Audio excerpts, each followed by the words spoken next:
Hello. I see there are like 5 people here. How's everybody doing?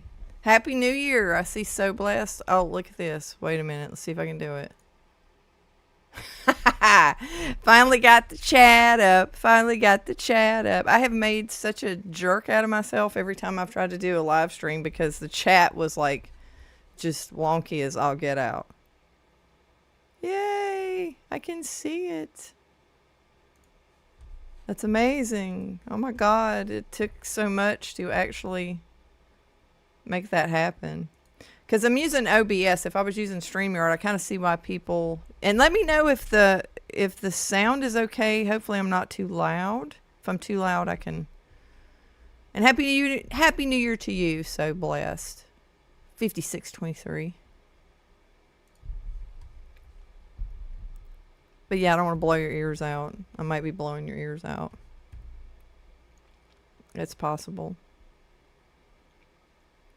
So what's everybody up to? All 6 of you. I know I did this kind of last minute because I wasn't planning on doing, a live stream really today, but I thought about it and I was like, well, I bet there's a lot of people that are just, I don't know, hanging out. Let's see. Got another chat. Hey, it's coming up. So Brittany Myers. Hello, welcome, Brittany. I'm new to Carnivore, also your channel, and I absolutely love your channel. Happy New Year's. Thank you so much. I really appreciate it. Oh, and by the way, I just hit 3,000 subscribers. So I think that happened maybe like 30 minutes ago or something. So that's a trip, actually. But welcome to both Carnivore and to the channel. Really appreciate you being here. Forgive me if I'm a little disjointed here trying to navigate all of this, but hopefully the stream is coming through okay and not wonky looking or anything. But so what has everybody been doing like for the holidays? Has it been hard? Especially like you, Brittany, like how has it been starting Carnivore around the holidays? Because that's kind of brutal, I remember right after I started, well, it was like right after Thanksgiving. So when I started 3 years ago, and it was a little difficult around that first Christmas, but because that's all anybody does is eat. So it was kind of rough, but then it was amazing to me how quickly, it wasn't hard anymore. I was really surprised. So it was a lot easier than I thought it was going to be, because I love meat though. Hey, Tom Garvey. See, it's been hard.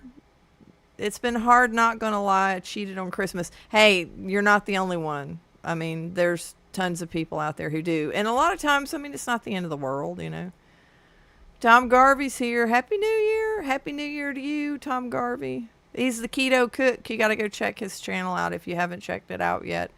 He makes a lot of yummy stuff, good stuff on there. Let's see what we got. McDaniel Linda. Just listening to you, been struggling with oxalate dumping for a month. How long does it last? It depends, and that's, the oxalate dumping thing is kind of one of those mysterious areas that people don't really understand.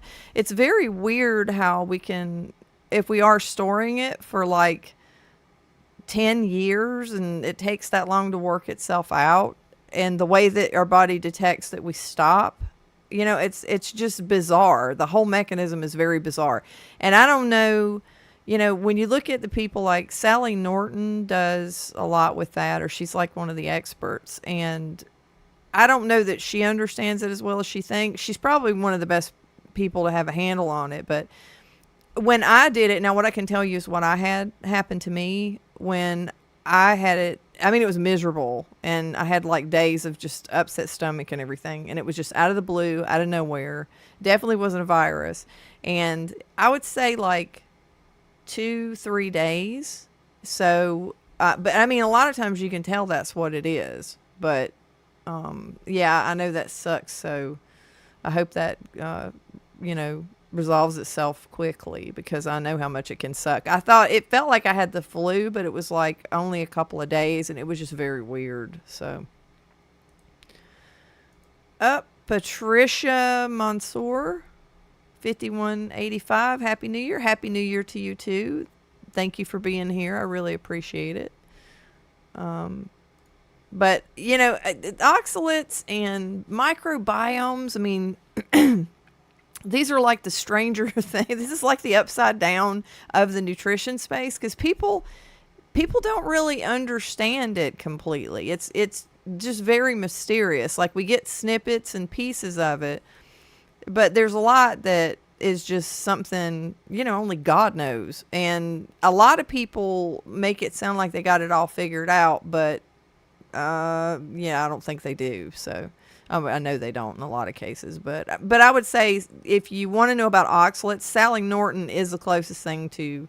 I think she's got a lot of expertise in that area. She's done a lot of digging and spent a lot of years studying it. So if anybody knows anything about oxalates, it's going to be her. So check her out definitely and see what her recommendations are. A lot of times, I know if you go carnivore, she recommends that you kind of go drink tea, because tea is higher in oxalates, and it keeps you from dumping everything. Because if you get a little in, you're not going to dump as much. But if you completely go like 100% chafy, and you're just perfect and you don't do anything but water and meat, you're going to have, for whatever reason, how that mechanism works, where the body detects it's not getting any more and it starts dumping, which is just beyond weird to me. But, if you're getting a little bit, it can keep you from having to dump so much, which, you're kind of go 2 steps backwards and 5 steps forward. So, I hope I'm not missing any of the chats using this new plugin or whatever. But yeah, it's rough. I mean, I was convinced I had the flu when I first started doing that, but it would only happen like periodically. But one thing I do, that I drink tea still, and I dilute it so that I'm not getting as many, and I try not to drink as much, but I am getting some oxalates. So when I was doing Lion at the beginning, I was dumping like more often. So when I got a little into my system, I do think that helped. But I mean, I can't really prove it, because it's just kind of weird. But yeah. Do any of you guys drink alcohol anymore? Like, I'm curious as to, because I stopped. I have had, I think once I had, like a triple distilled like vodka or something like that, because I think that's the only thing, like, people who are carnivore that have occasional drinks will have something like that. That's a very clean type of thing. But, I've found that that's what I can't tolerate. Like, I can't tolerate any kind of alcohol. Like, it just messes with me big time. That's one thing I noticed, because I think it must have been the first year, there was some kind of occasion, and I had, it was like Kettle One or something, and it didn't have anything in it. It was just like straight with like water or something. And man, oh man, did that tear me up. So the coffee and the tea, I tolerate pretty well, but no alcohol, as far as what you drink, but so you're trying to quit alcohol too. Yeah, that's so social, even if a lot of people talk about, how if you're alcoholic, obviously that's rough and terrible and hard to do, is quitting and all that kind of stuff. But when you stop drinking, let's say you drink socially, when you stop drinking socially, it's such a big change. Like, it's just so disruptive, because people will go out, like if you go to social functions, adult like parties and stuff like that, it's really hard to just leave that behind. And you're not even doing it that often. You're not doing it that often. You're not getting sloppy drunk, but it's a ritual, you know, to be with other people and have that. It's I don't know. It's a very weird thing. It's kind of like coffee. I kind of put that in the same vein as coffee. I mean, obviously not alcohol and coffee are different, but I put it in the same vein as coffee because coffee is such a ritual. I mean, when I get up in the morning, you know, having that cup of coffee, like I didn't understand how much that meant to me. And I thought, well, this will be easy. I mean, I left everything behind, you know, all of the cakes and pies and cookies. So what the heck, you know, coffee? Oh, that'll be nothing. That ended up being harder. And I actually, you know, went in the ditch and I started drinking it again because I did go off of coffee. I have a video where I actually did a coffee challenge, like stop the coffee challenge. And I did it and I went off for like I guess it was a couple of months or something like that. And I got rid of leg cramps. I did figure out with that experiment that what was causing my leg cramps is that I was drinking too much coffee. I was having way too many cups a day, and that was causing my leg cramps because what happens is that the compounds in coffee actually interfere with your magnesium and calcium absorption, so it can cause problems. But I was drinking a buttload of that stuff. I mean, I was drinking a lot of coffee. It was ridiculous. So, let's see. Everclear diluted to less than 5% in water, very clean. Yeah, that would be. That's definitely. You know what we used to call... That reminds me, every time I see Everclear, when I was a teen, well, when I was younger, I was in a... I led a really weird life. Like, so when I was younger, like, I was in a rock and roll band, and we toured, you know, and we would make something called PJ, and it stands for Purple Jesus. And what that has in it is what you do is you take a bunch of fruit and you soak it in Everclear, and Everclear is some potent stuff, man. You would soak it in Everclear and then or you soak the fruit in Everclear, and then you would add like High C and Kool-Aid and all that kind of stuff, and you would make it in like the bathtub. It's pretty disgusting. But that just reminds me, every time I see Everclear, I'm thinking of Purple Jesus, you know, and I said something about, did you ever, when you were younger, drink Purple Jesus? And somebody's like, what are you talking about? Are you crazy? But that's what that is. Methylene blue. Now, you're saying you put methylene blue in the Everclear? Now, methylene blue, I'm going to tell you, when I heard that people are drinking that was freaky because we use methylene blue as a lab chemical. And so I saw that and I'm like, people are drinking that? And I had to look back, and it seems like I knew this at one point in time, but I had forgotten it, that I believe they use methylene blue to treat malaria. So it's not like somebody can't, you know, have it. Like, it's not like it can't be ingested, but they don't really, you know, as far as the mechanisms go, it sounds a little complicated, but, you know, I don't know. You're mixing it with Everclear, or you're just saying you're doing methylene blue. KV5R. Happy New Year's. This is my first day without coffee. Oh, I'm so sorry for you, Connie Clayton. That is sad. But like I said, I'm talking about it. It does bind that magnesium and that calcium, and it will cause some mother of leg cramps, let me tell you. Oh my goodness. No, methylene blue in water. Oh, about 10 milligrams a day. Are you finding a lot of benefits to that? And how long have you been doing it? I'm just curious because I haven't really heard. I've heard people say they're doing it, and I've heard a few good things about it, but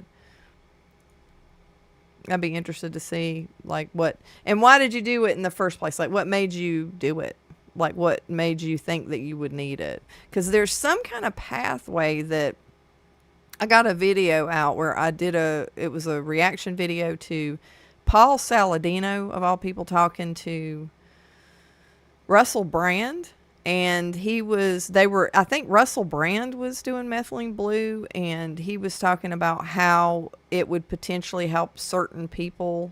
There was some kind of some kind of mechanistic pathway that was really complicated, and they were nerding out talking about it. So, But he explained like why it would be, some people would find it beneficial. But I'm just curious as to what you were, I think it's cognitive, like cognitive enhancement or something is what, if I remember correctly.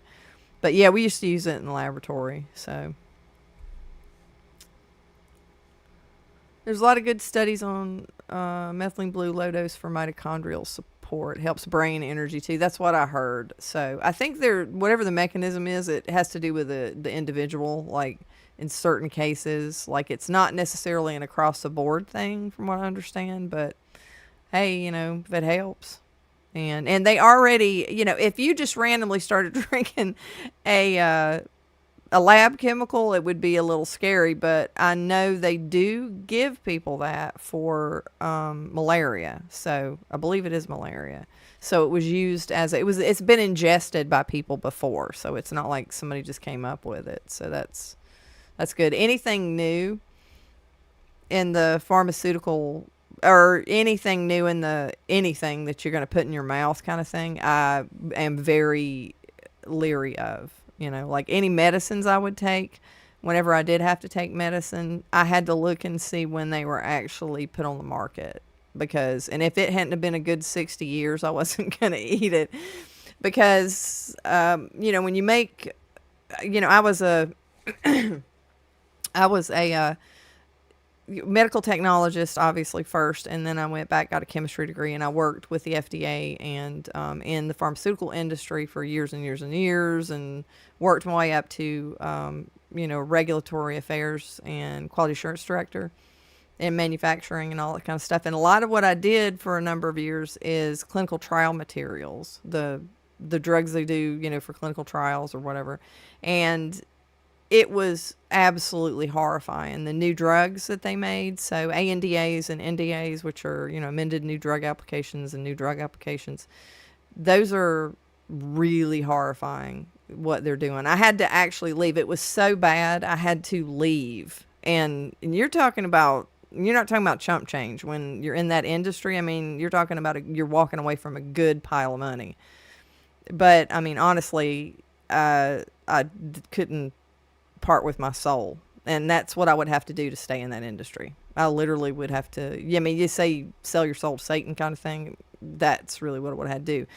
But anything that was new, it was just, they have no idea what they're doing. They have no idea what's going to happen, because you can't really, when it comes to, doing all of these trials, and actually doing tests on humans, you can't really test human beings because there's too many variables. You can't control the experiment, You can have good protocols, but you can't control the experiment. So anything that's new, I don't touch. But that, I don't believe, is like a new thing. So that's the good news on that one, is that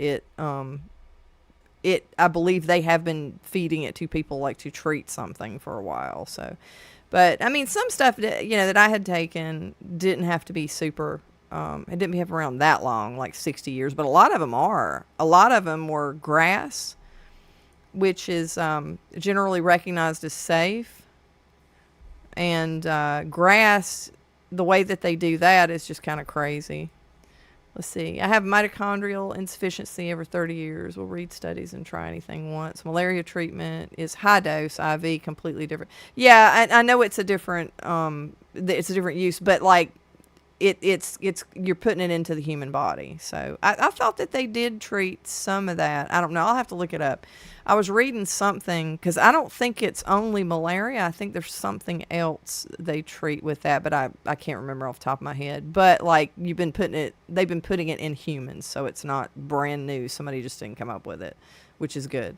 That's always a good thing if something's been around. So, but I was talking about grass earlier. The generally recognized as safe stuff, they had so many things that were on the market that just existed, that got there, just people were taking things, and they had just been around for a while. And, they kind of can see, like, because when they can see that you're not like killing a bunch of people with certain things, And then what's awful though is like Vioxx when that came out. It's one of the, oh God, I can't remember the class. I got too much pharmacology in my head, but it's for the arthritis basically treatment, and everybody was just going gaga over it, and it caused all those heart attacks. That's the thing, is they can't predict the future. They don't know what's going to happen in the future, and that's what scares me about all of this Ozempic garbage, all of this GLP-1. Hijacking your GLP-1 is not, in my opinion, a good idea at all. And plus, if you look at the whole GLP-1 stuff, it's kind of, have you ever, I don't know, if you're raised like me, you know how your mama tells you like if something looks too good to be true, it probably is. Well, if all of a sudden you can actually say, oh, well, yeah, I can just do whatever I want, and like there's no consequences, and I can lose a bunch of weight, and I don't have to do any of the hard work to, accomplish this. That always ends up in the ditch, because it's just not, there's no free rides kind of thing. If you look at that, I mean, in life, if you live life long enough, you figure out that there's just not, if it looks too good to be true, it probably is. I mean, that adage just came true, so many times in my life that I've seen. So when you have something that paralyzes your stomach, it causes stomach paralysis, and that's really, really dangerous. So I think that's going to end really badly. I can't say enough bad things about the GLP-1 agonist. Yeah, there's a hemoglobin disease also treated with IV. Yeah, and it's rare. Yep, you're right. But there's quite a few people, I think, doing the methylene blue stuff. But again, I who knows? I mean, it's one of those mystery things. Like a lot of stuff around the mitochondria is a little bit mysterious. We know a lot of things, but a lot of things they just haven't figured it out. But I mean, I always say you have to try stuff for yourself. If you need different things, you have to just try it out and experiment. Yeah, even with people who are trying carbs, I believe, and this is just what I believe, based on our anatomy and based on how we're built, and that the fact that carbs are not essential and all that. I don't believe you need any kind of exogenous carbs or, external carbs, but I believe that there may be some people who, for whatever reason, need to introduce some for who knows why, because people are in all kind of different health states, and I don't know why that would be beneficial for people to eat something like that occasionally. Now, I think definitely carbohydrates all the time, like high amounts of carbohydrates, I can't see how that would ever be beneficial, just because of our physiology, and I am a Chafeite, so, there's that. I will lose my cult leader status. All hail the extra ruminant. I need to have little graphics of Chafee that I can put on the screen, That man, if I ever meet that man in real life, like it's going to be so cringy, or if he doesn't call security on me, that is. And I'm joking, really, but I mean, he can probably be my child or something. I don't know how old. No, yeah, I do. He's 40 something, 42. That's good for 42 though. But let's see.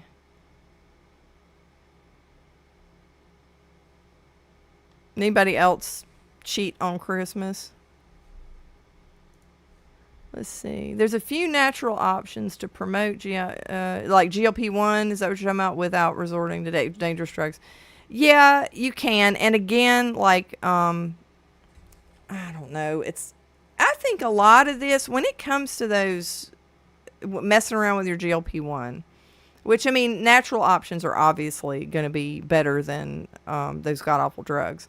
But one of the things that I think our problem is as a society is that there's a difference between, and I'm even guilty of this, so there's a difference between being fashionably thin and being a healthy weight, and people get really wrapped up in looking like an Instagram or, an OnlyFans model or something. And that's problematic. And I was even, when I got to my goal weight, because I'm about 5'8", a little over 5'8", and I weigh 135 pounds. And I wanted to weigh, because when I was younger, I was very thin. And this was like back in the 80s, and that was the era of the bean poles, like stick thin models. And I used to model like years back. And so what I was used to as far as beauty expectations or whatever was that, you're just like a pole, like, no figure really. That's just what was in style, when I was younger or whatever. And I was always really skinny, and I was comfortable being skinny. But when my body, when I did the carnivore and everything and lost all that weight, and you kind of level out at a point that your body wants to be at. You'll stabilize. And when I stabilized, I was like, well, no, I don't want to stop here. I wanted to keep going another 10 pounds. There was nothing wrong with my weight. I mean, I wore a bathing suit on the beach. It was amazing. And, I wasn't fussing about it, but it was just my idea in my head of what I wanted to look like. But that was all, that's 100% like your self-image and what you think you should look like, not a healthy weight. It has nothing to do with a healthy weight. And that's the thing with a lot of the people doing this Ozempic, is they'll be doing it and they're only like 20 pounds overweight, or they'll be not even really seriously overweight, or some people are not even overweight and they're taking it.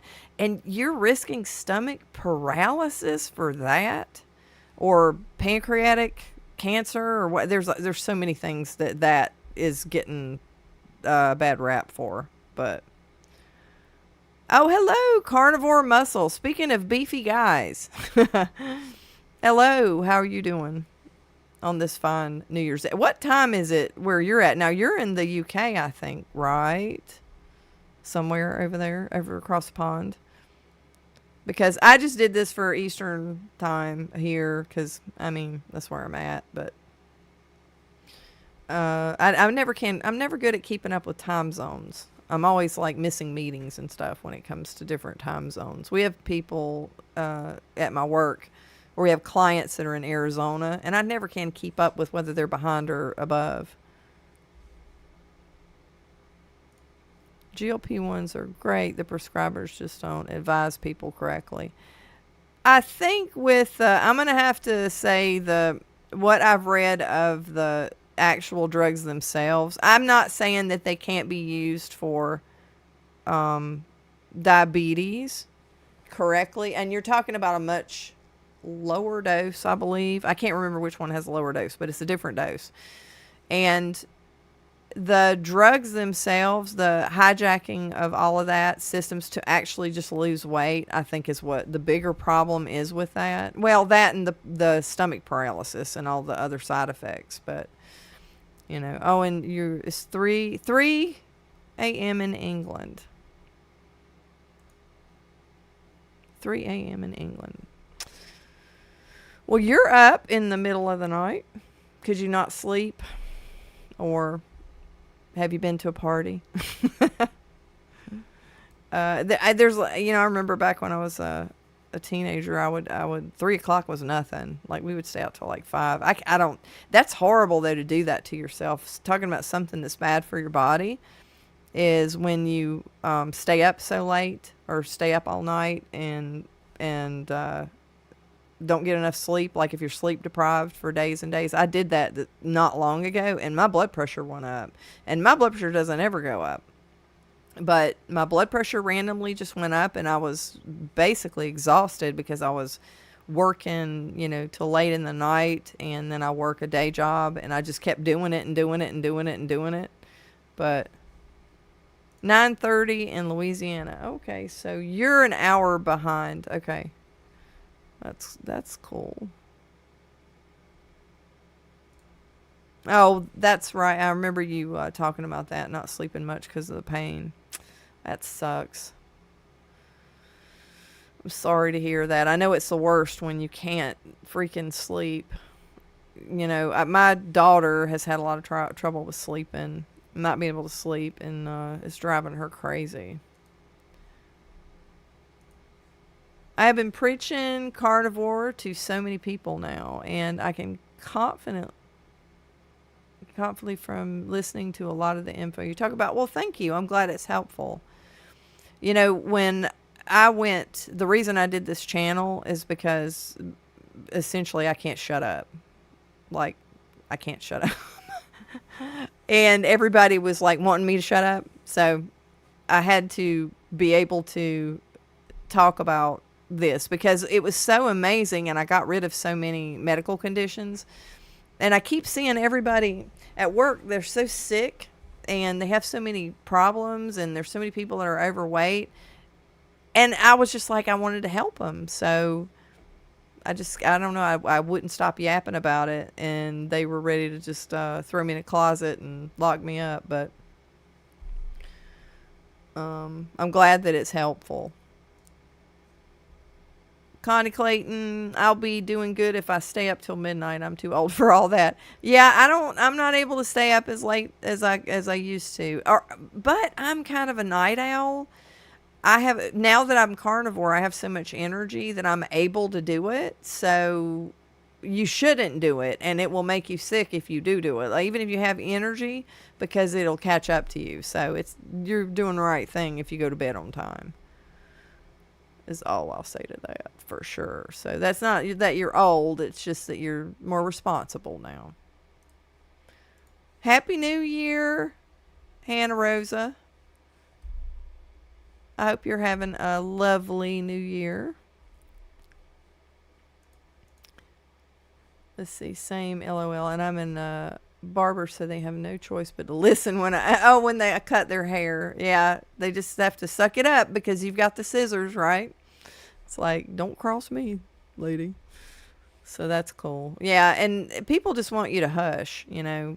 They don't want to hear about it. They don't want to hear about the fact they're eating garbage, you know, because they like their garbage.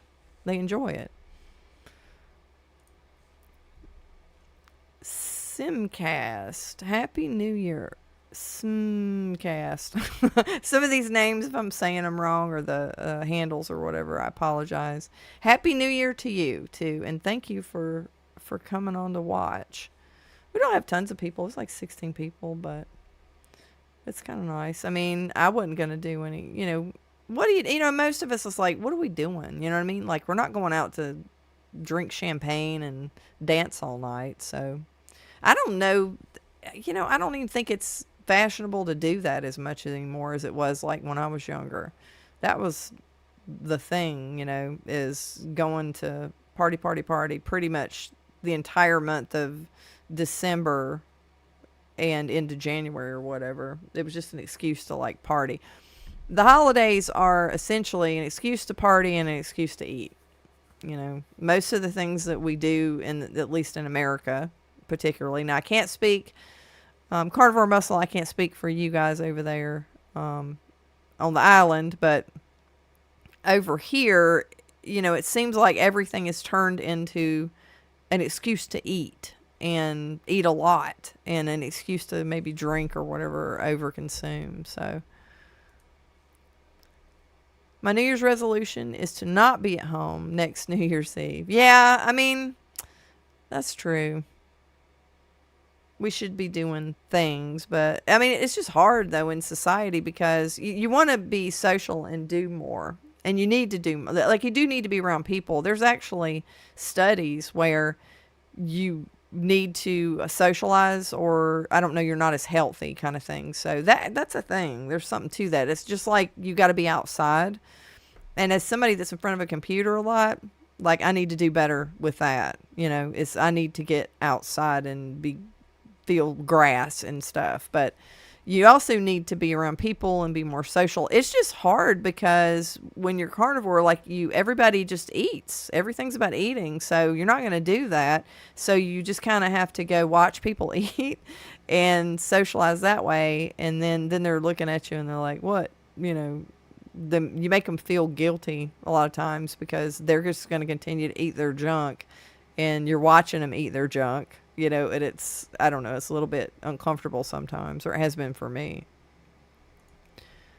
My husband and I are doing a fat fast every Sunday to help control his diabetes. We've been keto carnivore 3 years and his glucose is still too high. Yeah, everybody's going to be different and respond differently, but that fat fast, I'll bet you helps, because that my glucose was in the floor when I was doing like an extended fat fast. I did it for I think it was 5 or 6 days, something like that, because I wanted to lose like the last 10 pounds to get to my goal weight, or my settling weight or whatever before, and it worked like a charm. But also I had such amazing energy. I had through the roof energy and was just, I don't know, going 90 miles an hour. And I would check my ketones. My ketones were up to 6 and my glucose was like, 60 or something like that. And it would stay really low on a fat fast. So a fat fast is, I believe, is an effective way if you're trying to manage glucose. For sure. Because with me, at least, and I did a lot of testing during that time just to see what it was doing. And I can feel it when my ketones go up, like really high. I can feel it. It's like doing crack. I mean, honestly, like, you could get kind of addicted to that feeling, but it's like a natural thing, so I don't know. It's a little bit weird, but like I was drinking adding MCT oil to my coffee. And MCT oil is, what that is medium chain triglyceride, and it's made from coconut oil, but they take the C8, the 8 carbon chain, like fraction of it, because it's like immediately like absorbed. It doesn't have to be broken down or whatever. So that's the reason it's giving you so much energy so fast. And it's, I don't really look at that as being like cheating on carnivore, because it's like, it's an extract. It's like a portion of like something that came from a plant. So, but I mean, if I wanted to do something, like, I'm not worried. I'm not dogmatic as much as, I am the cult leader, but don't tell Chafee. I have definitely had more energy. Connie Clayton, from the fat fast. Yeah. You're going to notice, usually most people notice a big spike in energy. So that's one of the things I really liked about it. And I still do it. Like, I'll do fat fast periodically. What I want to do, though, and I think this is really important, like, you know what? It's funny. I've got this treadmill back here that I lugged around with me no matter where I moved. Like, I always had to have a treadmill. It's kind of like, no matter what happened, if I was a homeless person, I would be living in a box on the side of the road, but there'd be a little treadmill next to wherever my box was, because I was literally that weird about having a treadmill. Because over the years, like, I was never overweight until like around, I guess it was like 2013. It kind of started to become overweight, and I had gained, after that, I gained like 100 pounds. But before that, I was always fairly thin and fit, and I would run and run and run and run and run, and everything was about cardio. Now, the whole cardio thing, I mean, and cardio was the thing, because all you needed to be was skinny. If you're a woman, like, you need to be skinny. You just need to be skinny. And I actually I did lift weights there for a while, and I actually looked like, I don't know if you remember what, is her name Linda Hamilton?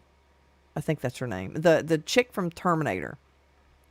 In the Terminator 2 movie, like, she worked out and she was thin, but she was very muscly. Like, she had a good definition on her, and she looked really beefy, but she was very thin. And I actually would lift weights, but I looked like that. I wasn't like bulky and, but I would run and run and run and run and run, because in the 90s, like, we were all thinking like, oh yeah, we got to eat no meat, no fat, stay away from fat. And basically, everybody was eating dry chicken breast and not even that much rice, because then you mix Atkins in there. You take the Atkins diet, and because everybody's trying to get skinny, you take the Atkins diet, but you don't eat fat like you're supposed to, because everybody was scared of fat. So you end up with a really bad just bad diet. It was horrible diet. But ever since then, like, I had to have that stupid treadmill no matter. And every house I bought had to have a dedicated room for a gym. So I would set it up and I would lift weights, but I wouldn't, I didn't put as much emphasis on the weights as I did because I'd have those 4-station machines everywhere I moved. And that dumb treadmill, like, so, and I'd have to get on that treadmill and I had to do like 2 miles, like, I don't know, 4 or 5 times a week or 4 times a week. And as it turns out, if you look at what is actually the healthiest thing to do, having muscle tone and building muscle and keeping muscle is really the most important thing. The whole running from, unless you're running from a lion, it's like, why are you running so much? And I'm not saying endurance is an important thing, like being able to have stamina and whatever, and sprinting and things like that. There's good things about that, but the way that from the 90s, like, we're doing aerobics, and running and running and running and running and just, it's just kind of funny. So that treadmill's got to go up I'm building out the gym again in this house. And I've been in this house for a while. It's just because of the way that the bonus room is set up. It's just a little bit odd. So I haven't built a gym since I moved into this house, but I've got all this gym equipment. I've just got to put it in there. And I'm going to start focusing, though, now, ever since I've been carnivore, building muscle is what I'm into. Like, that's what my thing is. And so if I ever was to have a New Year's resolution, and I can't because I rag on them too much and make too much fun of them. So I'm a hypocrite if I do. But if I was going to do that, it would be to build muscle. Another thing that's hard is I have to have that home gym because I don't have enough time with the career I have and then the YouTube and all the things and the writing and stuff. I don't have the time to leave, go to a gym, and it's the travel back and forth and the showering and whatever. It's like, if you're at home, it's just much more convenient. And I am the type of person where I know, if you know that you're going to get a gym membership and then you're never going to go because you just the going back and forth across town kind of thing is too much time, then you should do the home thing, and I know what I'll do and what I won't do. I wouldn't mind the socialization of it. I think that would be interesting, but I just know I'm not going to do it. So, but building muscle is something I'm definitely going to be doing. Let's see. Shelly Swan. Hello. I had to back off carnivore because my sleep was awful. Now just some veggies. Hey, you got to do you, man. Like I said, and everybody's completely different. Like, I cannot have fiber. Like, fiber just tears me up. It was causing me all kinds of problems. And before I went carnivore, I was basically eating clean right before that. And I had done keto, a clean keto, where I didn't get quite as much fat, but I still was not able to really tolerate the vegetables. So I have to stay away from the vegetables. But there are some people who don't have to, and you just have to figure out what works for you. You have to experiment. You have to do things with yourself, and because you are the only you that exists, and you are a variable. Like, you can't look at all people and prescribe what they're going to do. Now, I don't believe carbohydrates are essentials or nothing like that, but there's all kinds of things in different vegetables, and people, metabolize things differently, depending on their health situation. And, there's something psychological to this too. Like, if you look at, we're not just physiological beings that all have the same kind of plumbing. Like, that's not the end of it. Like, because when you change your diet, it's going to also emotionally make you feel some kind of way, or psychologically. And that has to be considered in all of this. It's a big, you have to look at everything, the big picture, and see what you can handle.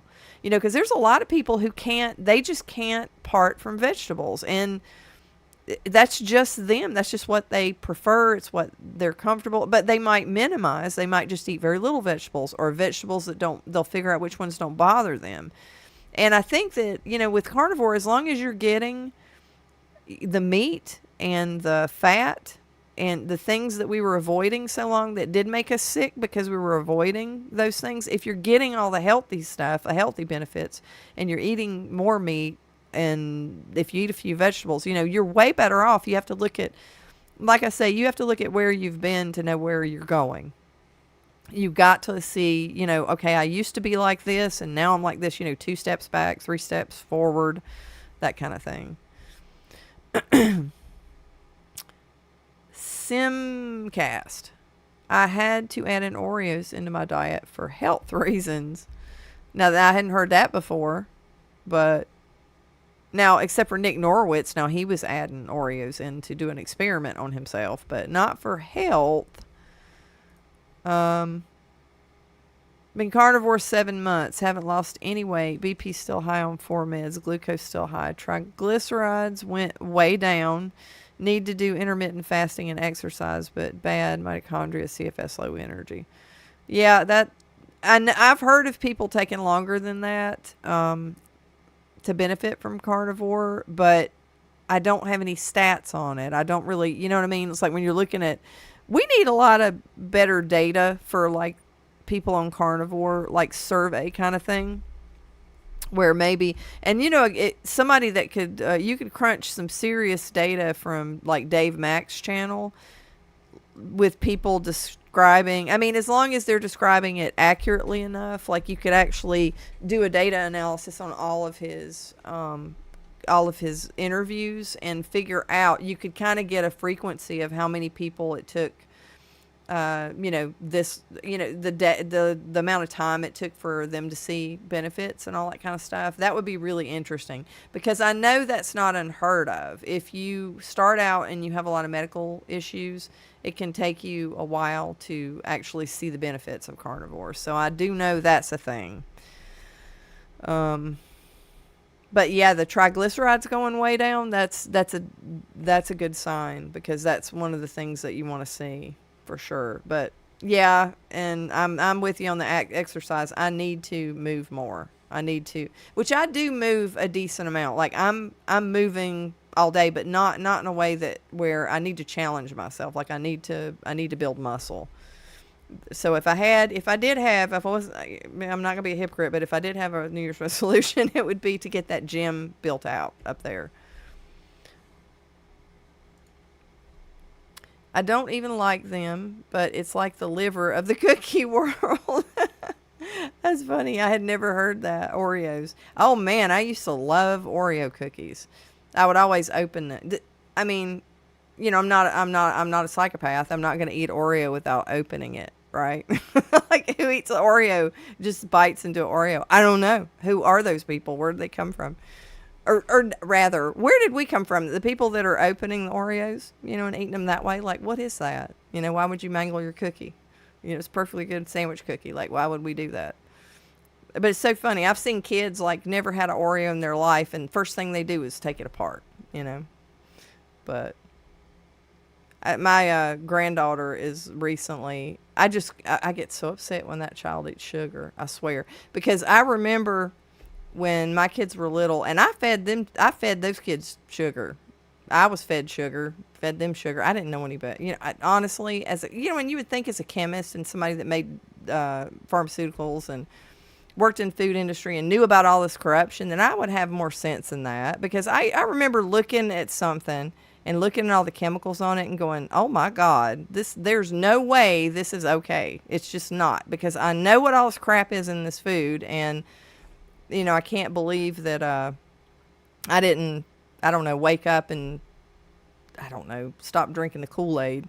I did a video recently about drinking Kool-Aid. I drank a lot of Kool-Aid, metaphorically, like the Jim Jones thing. I drank a lot of Kool-Aid for a lot of years, where I just listened to whatever and just assume everything was okay. But, I don't know. There's a lot of junk. But my granddaughter, she'll be eating sugar. And she doesn't that often, because now it's really funny. So parents now are stopping. They're not giving their kids sugar anymore. Like, they have learned something from us, but they are listening to all the doctors that are giving them bad advice. So that's still a thing. You have I was just griping about public education and how you're taught to just, keep going to the doctor, and they keep not helping you, and they keep failing, and You just keep going back to the same one. I mean, that's the definition of insanity. That's crazy. That's one of the things I had said in a previous video, that I think that before you do anything for the next year, we've got to stop drinking the Kool-Aid. We've got to stop just taking everything at face value. And I think that if you had a situation where you had more Karens, like go see the manager kind of thing, where if you go to the doctor and they don't fix you and you keep getting worse, or they just keep giving you drugs, like to go pound on the desk and, insist on talking to the manager to get a refund. That's, if we did that movement, if all the people who've been let down by the medical establishment would just do that, all, like we'd all, kind of start pushing back on that, I think that maybe we can make some change, because they wouldn't want to treat us anymore. But I don't know. I've always chased down my Oreo cookie medication with Flavor Aid. Oh my God, that's so funny. You had to have seen the video that I did where I'm talking about the Jonestown thing. Because my son, and what I'm talking about, if you hadn't seen it, like, I'll just recap because it is funny. So my son was sneering at me while I was cooking dinner, and he's like, "Oh, isn't that bad for you?" Blah blah blah, or whatever. And he goes on Google. I call it his doctor. It's like Dr. Google. He goes on Google and looks it up and says, "Well, you're gonna die of this, and you're gonna get sick because you're eating animal fat and all this kind of stuff." And I'm just looking at him. And I just said, "Would you please stop drinking the damn Kool-Aid?" And he goes, "What are you talking about?" He goes, he actually said this. He goes, "Why do you say things?" He goes, "I don't even know what you're saying. Like, what, you're not even saying anything makes any sense. Like, what does that mean?" And it was kind of a shock that it's weird. We're so far removed from like the 70s and the 80s that back in the day, you didn't have to wonder if somebody knew what that meant. Everybody knew what that meant. But he's 23 and he had no clue what I was talking about. And I'm like, "You haven't heard this before?" Like, and then I had to realize, oh my God, I'm 58 years old. And, it's just funny because stuff that, like the back of your hand, like the kids don't know what you're talking about. So I had to like tell him, I had to explain to him. And I'm like, if you just listen to an authority figure and you just believe everything you're told, you're the perfect person for a monarchy. You know what I mean? It's like, you're just pliable. You'll just do whatever. You'll listen and you'll just, I don't know, take whatever you're fed. And you just gotta, I don't know. It's just not a good thing. But because it becomes an idiom for, just whatever, just drink the poison. But that was really funny to me. That was a wake-up call to me that, oh my God, like, I'm not a spring chicken anymore. It's like, how can you not know what that means, But she was saying she drinks. But the funny thing about it, I got lost in that thought, but there for a minute, it was kind of funny. It was just so funny. Like, the whole interaction with him was hilarious. But the funny thing about what she said about the Flavor Aid is that they did not drink Kool-Aid. They were drinking Flavor Aid. And if you didn't know what don't drink the Kool-Aid mean, or stop drinking the Kool-Aid means, you certainly won't know about Flavor Aid, because Flavor Aid was low budget Kool-Aid. So when I was a kid, like, we had Flavor Aid because Flavor Aid was cheaper than Kool-Aid. And when you think back, it's like, my God, how did we survive? I mean, we really must have been poor, because Kool-Aid's not expensive, but we bought the budget version of Kool-Aid. And you're talking about, I don't know how many cents a pack that crap was, but you're talking about pennies, It was, and you put like a buttload of sugar in it and stuff, of course, but they actually drank, the People's Temple, the cult drank Flavor Aid. They didn't drink Kool-Aid. Fun fact, nice New Year's talk, right? Talk about cults like doing themselves in. I went to buy, let's see, this is M. Facet. Welcome. I went to buy meat and cheese for celebrating tonight, more because of tradition than a real need, and all the summer sausages had dextrose in them. Absolutely. Bought nothing, making bacon instead. Well, you know what? Bacon is so good. Like, I eat bacon like it's freaking jerky. Like, I'll eat a pile of bacon and, have my son just staring at me like, because they look at bacon like evil incarnate. It's like the evil thing. It's the evil food that, is definitely going to hurt you kind of thing. And there's a decent amount of things in bacon that are really good for you. But yeah, the sausage has a lot of things added to it. It doesn't have to, and it doesn't always. Like, you can get pretty clean sausages, but there's just not that much. There's not that much options, because a lot of the foods, it's kind of like, well, I want to I want to buy something, but if I don't want the poisonous stuff in it, I have to spend more money. Like, you have to spend more money to get something that's not going to be toxic. It's so ridiculous.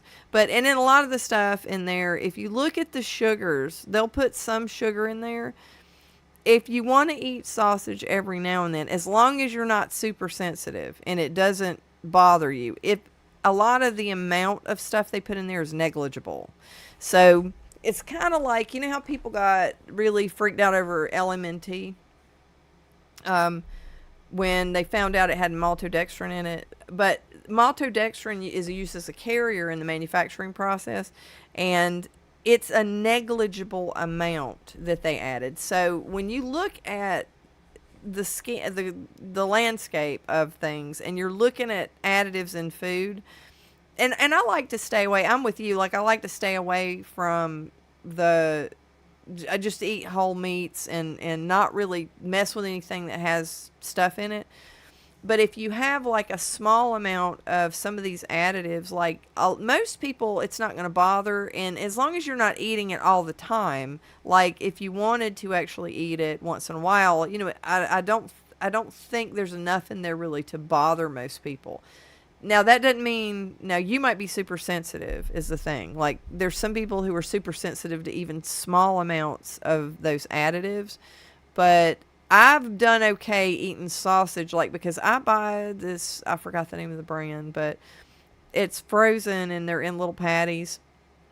And it has a very little, I forgot what it had in. It's one of the typical meat, like, preservatives. But it's not got a big old list, and it's a very small amount of it, and it doesn't bother me, and it's fine. Now, I just don't want to eat too much of anything that's not whole, that's kind of processed, but it's not uber processed. It's not like hyper palatable foods or anything. So I will have something like that if I really want it. But again, like if you go out to get something and you're doing it for a function and you're like, well, I don't really want this, but I kind of feel like you were saying, tradition. I always say never try to eat something that's out of your wheelhouse unless you really, really want it. You know what I mean? Because sometimes we're just doing stuff to do stuff, like tradition wise, and we don't even really want it. Like, I would never, like, if you're going to have something that's a little out of the ordinary, like I would always do that for things that I really want. Like, I don't do those freaking waffles that I make. I make pork rind waffles that are amazing. They're so good. And there is this really clean, like, I think it's a syrup made with some allulose, I believe. And it's a pretty clean syrup. It doesn't have a whole lot of things in it. And again, I don't, this is not something I want to eat all the time. But those waffles are something that I really want to eat. Like, I would look forward to eating, and I only do it here and there. It's like a treat or something. But, but that's kind of outside. And everything that's in it is clean. But the stuff you have to put on it, like I might have a little bit of that, but I'll take butter and I'll put like a little stevia in it and sweeten the butter. And like pour it over the waffle. And I do kind of hacks like that so that I'm not getting very much at all of the weird thing that I'm eating. So I play around with stuff like that so that I make sure I don't eat too much of something that I don't want to eat. But those waffles are amazing. But again, you make them at home, make it yourself, and it's like eggs and pork rinds.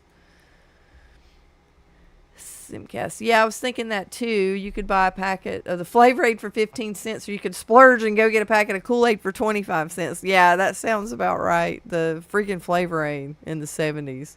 Oh my God. We used to eat mayonnaise sandwiches when I was a kid drinking Flavor Aid. Like, anybody do that? That's horrible.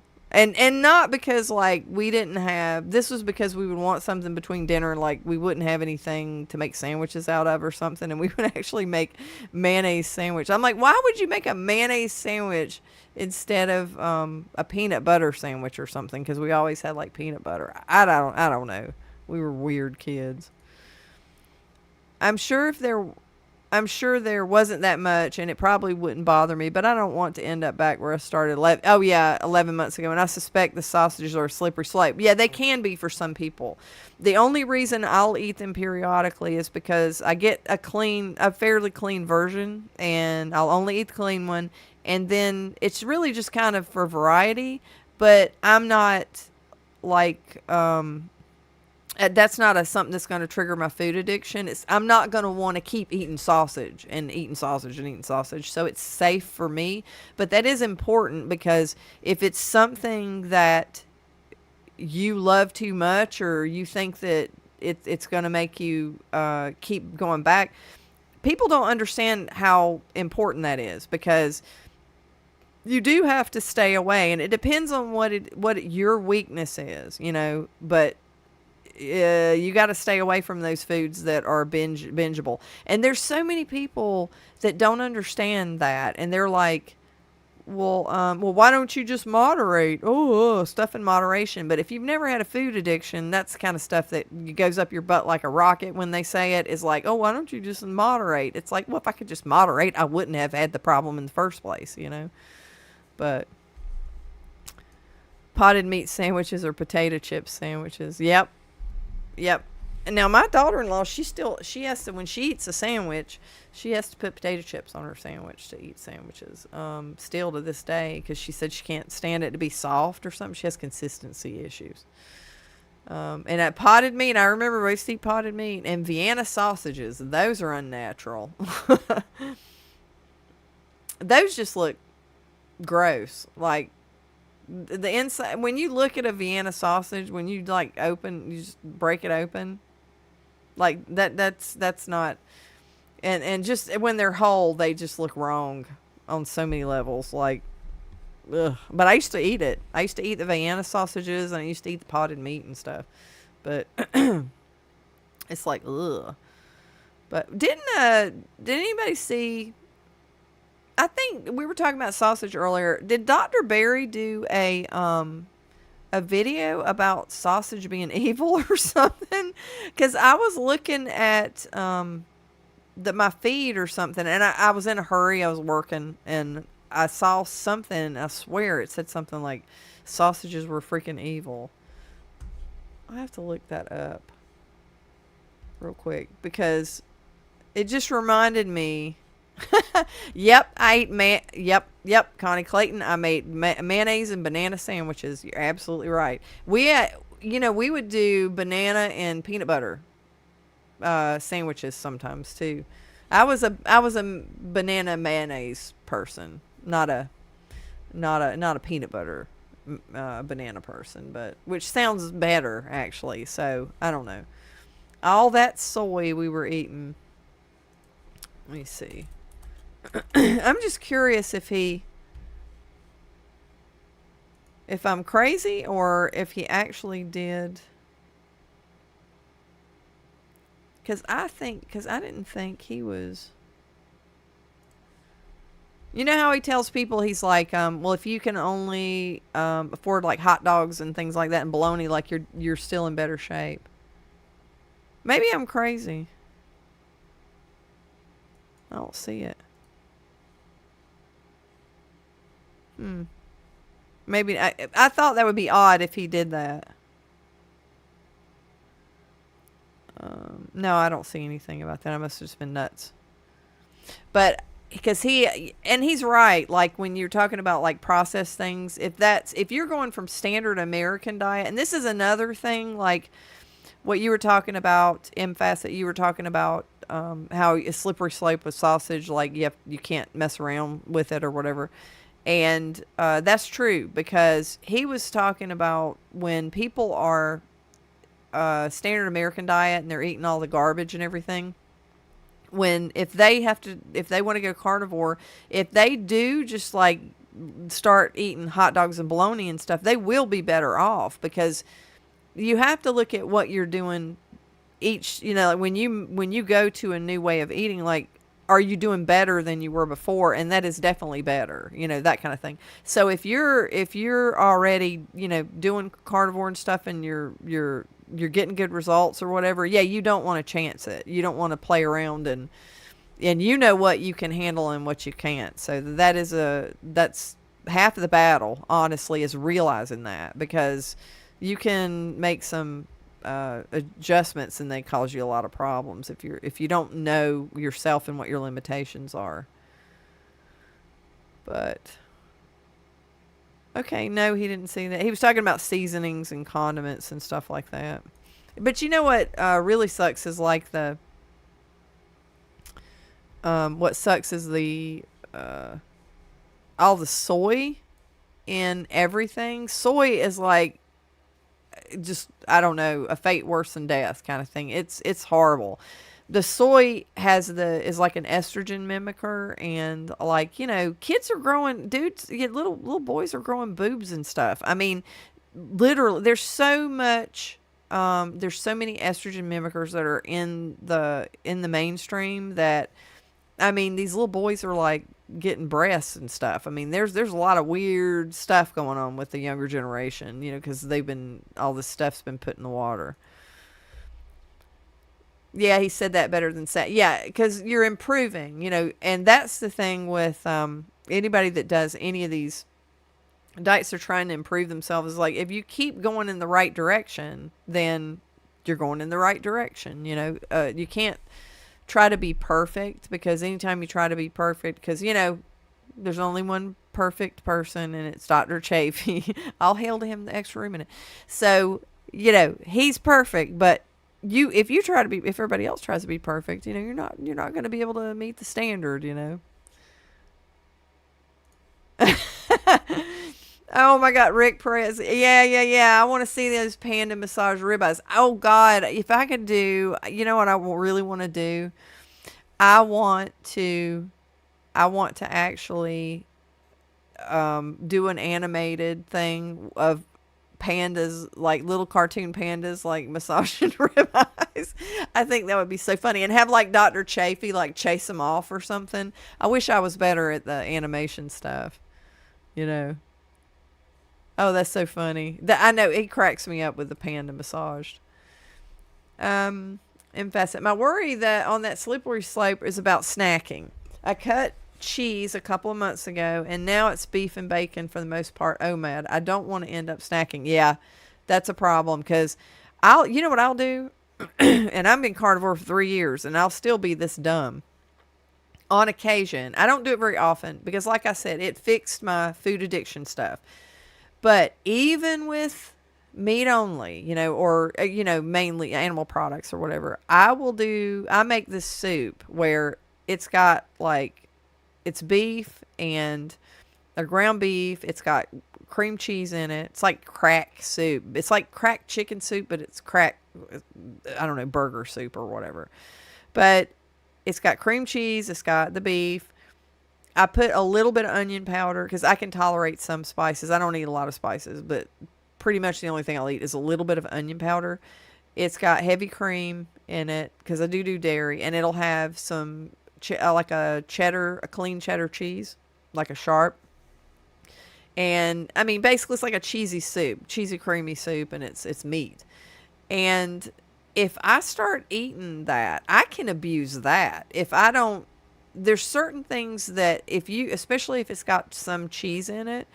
Now, cheese by itself, like if I'm just eating cheese and hunks of cheese, I don't have a problem with that. I'm not going to abuse that, because my mother was addicted to cheese, literally, and you have the casomorphins that do their thing in there.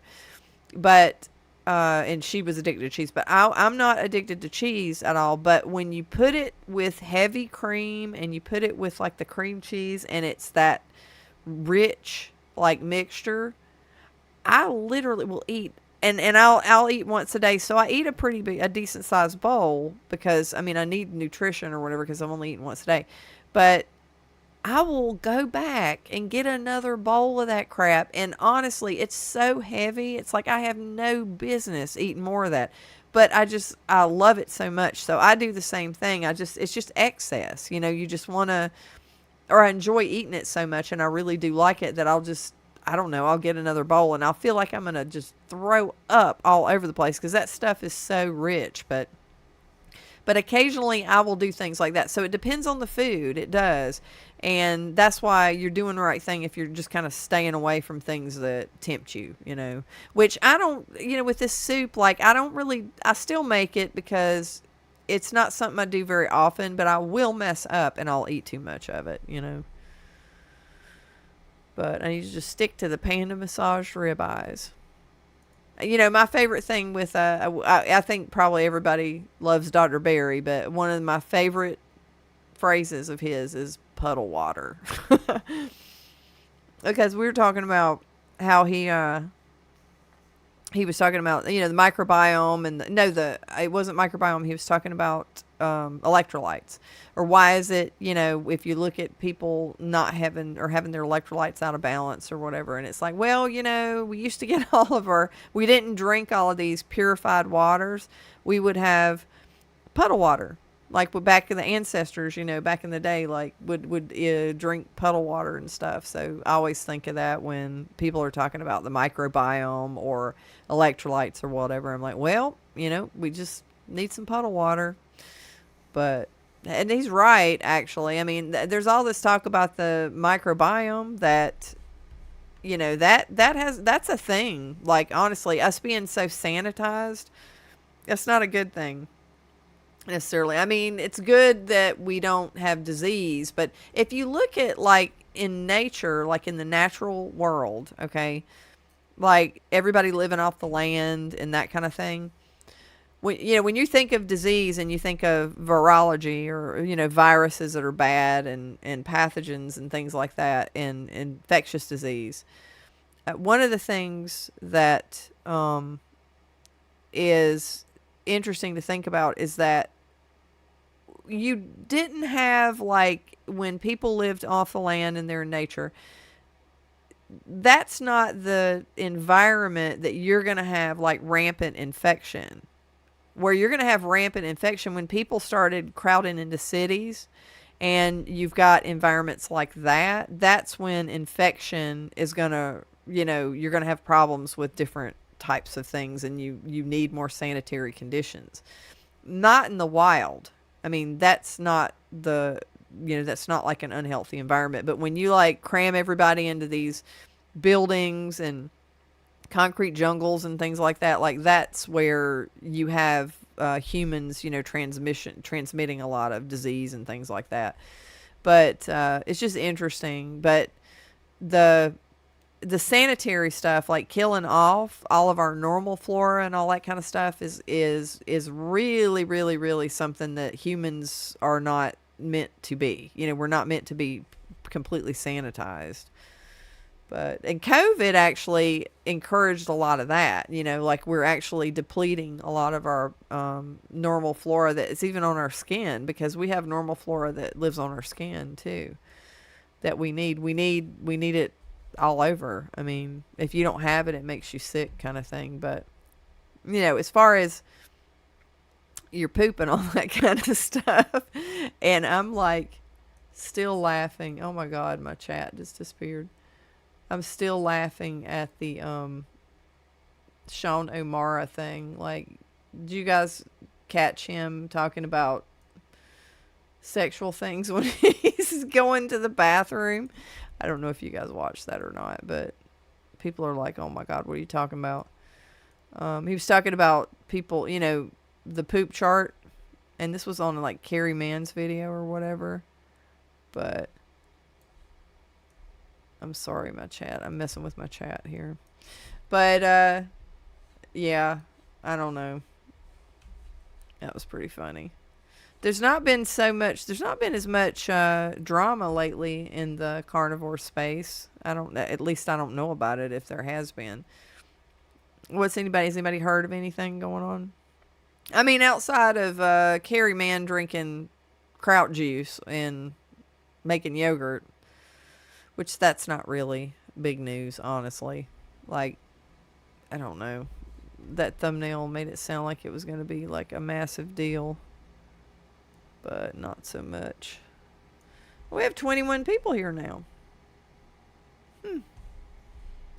Was pretty good. I mean, considering that I got chat finally.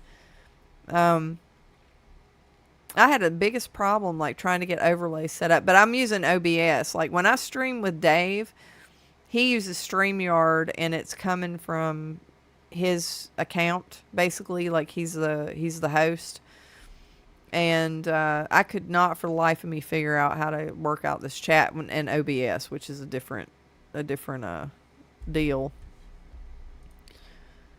Elizabeth, Happy New Year. Thank you for being here. I hope you guys are having is everything sound okay? I hope everything sounds okay and is coming through all right. I think I finally had it set up. I got a new PC, but I haven't set it up yet because mine, with all the graphic stuff, like mine was chugging along. But so what time is it? Oh, 11:17. So I wanted to go through midnight and ring in the new year, but I mean, it's kind of silly because it is kind of silly because everybody's in different time zones. So it's like, hey, look at that nut, blowing on that Bafuzela or whatever it is. Connie Clayton, New Year's resolutions are the big topic right now. Yeah. I think they're all crap, to be honest, for the most part. I mean, we all use that phrase because, I mean, it's just in the zeitgeist or whatever, but it's kind of, I don't know, it's kind of like, it reminds me of this, okay? You know how you'll want to, like, you've told yourself, you're like, well, I'm going to do whatever thing you're going to do, and not like at any time, not just in the year. But you're like, yeah, I'm going to start doing that. But I'm going to start on Monday. I'm going to start on... That's what New Year's resolutions remind me of. Is basically procrastination. Where you're going to say, I need to do a thing. And I've recognized that I need to do this thing. This is something I need to do, right? Whatever it is. And you're like, but it's not important enough for me to actually do right now. I'm going to make sure I do it later. And then what happens is later comes and you end up not doing it. So that, I don't know, it's just kind of crazy. Let's see. He was so close. So you're talking about, Carrie eating rotten cabbage. He was so close to making 1,000. Is he not 1,000 days? How much is it? I guess I'm thinking of years or whatever. So yeah, I guess he is because he's around the same time as me. Well, and there's not much if you put brine in, if you take the brine from cabbage and you drink it, I don't think you're really getting anything, like anything to speak of. Like, I think you're just getting, I don't know that I would say that's spoiling his carnivore, but I couldn't figure out, like, one thing that Bart K was saying is, why are you doing it? Like, what made you feel like you need to do it? And it sounded like to me, and I don't, I like Carrie. He's very nice. I've been on his thing like a couple times. It sounded like to me he was listening to other people. Like, there was an authority bias thing going on. Like, well, you're, this doctor and you're an authority on something. And the problem with being an authority on the microbiome is that nobody really is. There are people who know things, but it's like it's one of those mystery areas, right? So he sounded very impressed with the Sean guy. And granted, hot doctor, not going to deny it. But especially for his age or whatever. And he seemed like a smart guy. But all the things he was talking about, and he was saying some weird stuff. It's like he was throwing in some weird things in there too on top of it. It's like a little cherry on the weird sundae. And the whole tapered poop thing. Okay. now Bart K was like basically, why did you do it? And then anytime he was talking about what the poop's supposed to look like, it's like he did that according to whom and on the basis of what? Basis of what? And he had a point, like, who told you what your poop is supposed to look like? I mean, if you look at how they've got that formal chart, I've really got to do a deep dive into that, where that came from, because that to me is not reason to try this. Okay. It seems to me you would have problems with your digestion, Now, at the same time, and he never did say he had any problems. At the same time, do I believe there's, when you're eating some kind of fermented yogurt, you're eating the yogurt stuff or whatever, and you've got like a different bacillus or whatever in there.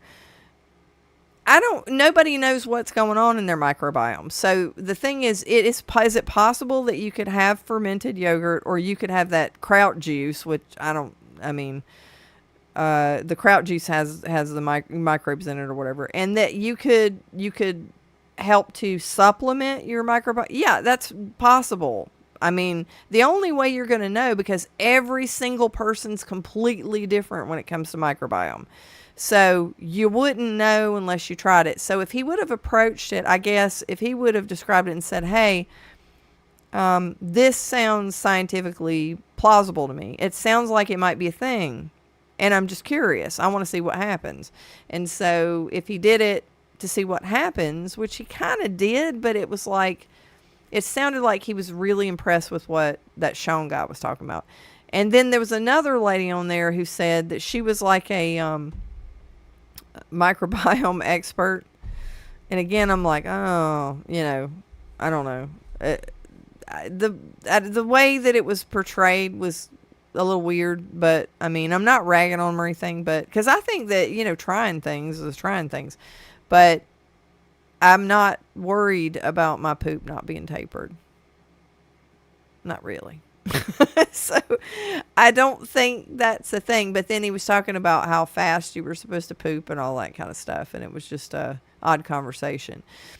But yeah, New Year's resolutions and all this kind of stuff. And all that, as far as the drama goes, I missed one. I'm sorry. The lion diet. Elizabeth says lion diet's talk for January. Well, I think that when most people, a lot of people, if they go carnivore, I think that they should always try the lion diet. Like, I don't think that if you go if you're sad, standard American diet, and you go to, trying carnivore, like, you're not going to go immediately on lion typically, because that's just going to be a really abrupt change. So I hope that there's not a lot of people in January who jump directly into the lion diet, get rampant Montezuma's revenge, and then like go around bitching, going, oh, that was horrible. Oh, that's dangerous. It's terrible. I mean, I almost crapped my brains out or whatever. So that's the only thing I see. If everybody's talking about that now, if they're talking about doing it new, the carnivore diet, I don't know how good of an idea that is, because I always warn, I was talking to somebody one year since I went carnivore, and I was talking about all the benefits and how great it is and everything. And I realized now, there's a lot to talk about, but I realized, I said, oh crap, I forgot to tell her to brace for impact. Because when you first start, a lot of people have like the, rampant like diarrhea and stuff.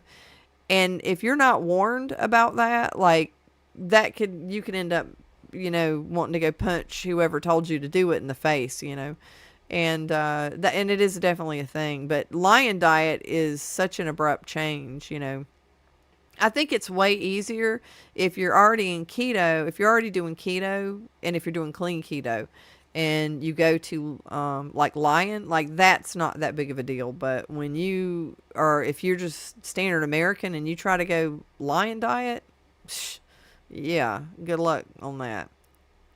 Especially if you're eating the right amount of, fat or whatever. But I don't know. So I think it's calmed down with everybody eating carbs a little bit.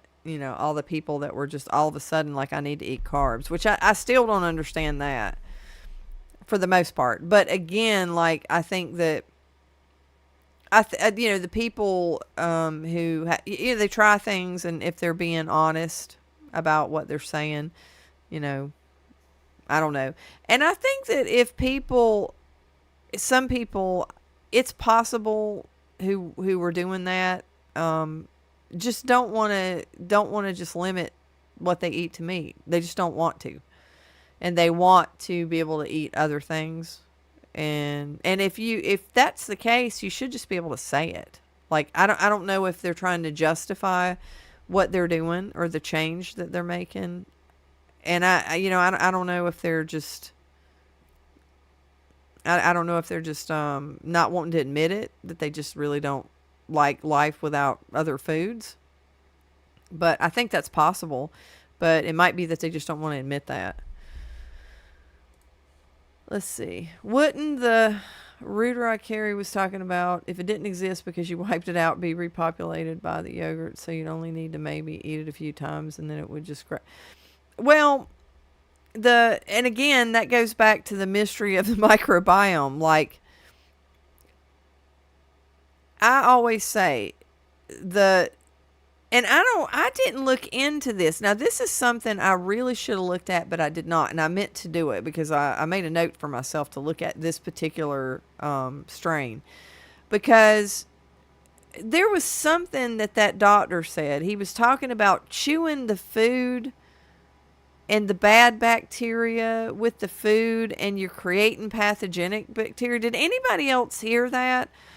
And I'm like, what is he talking about? Like, you can't make a pathogenic bacteria by eating.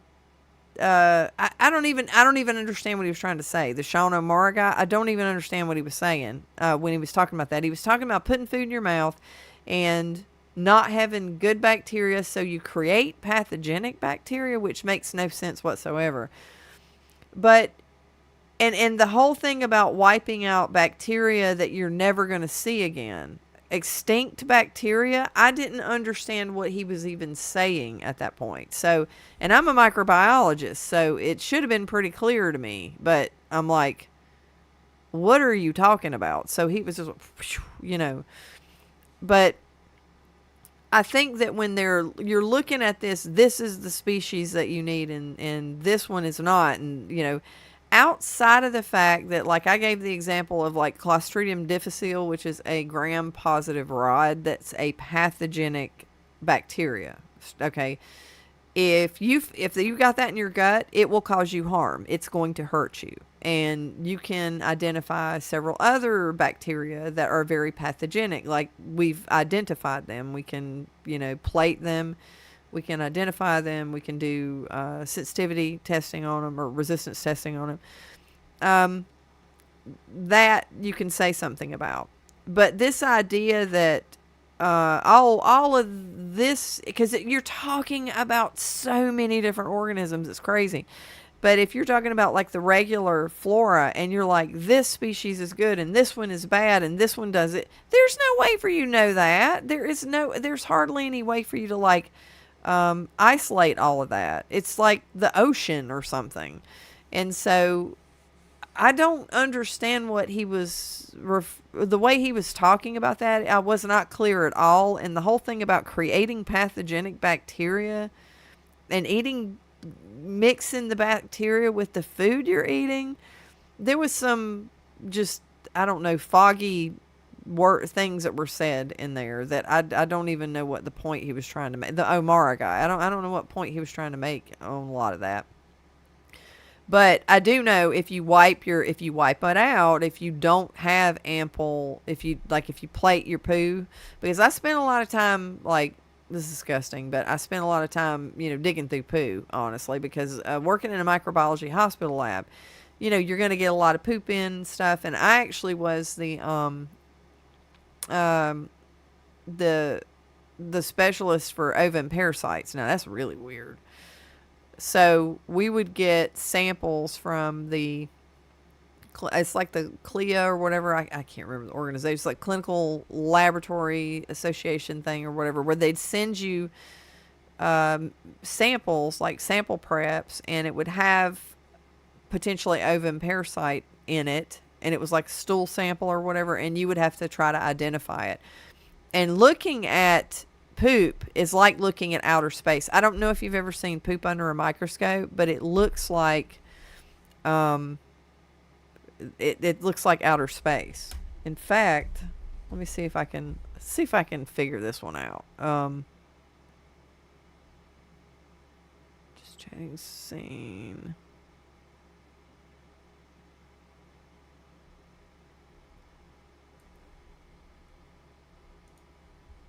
I think he likes to sound more intelligent than he really is. Very popular. Very possible. Very possible. I don't know, but it's like I would not put it past. Let me see. Bear with me for a second.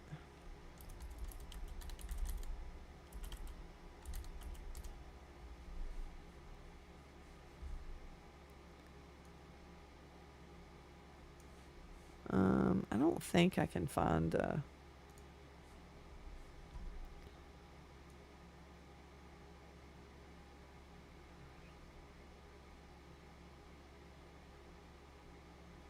No, they don't have a good picture of it. But it's really weird because you have these artifacts and things, and these all of these vegetable cells, like vegetables in poop look friggin' weird. Like poop is just very, very, very.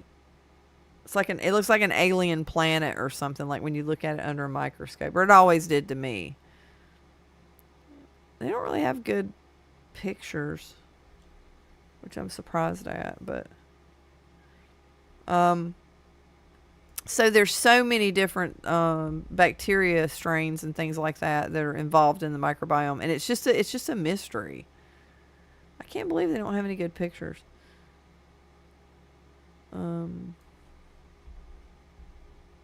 That's baby feces. Yeah, like baby feces.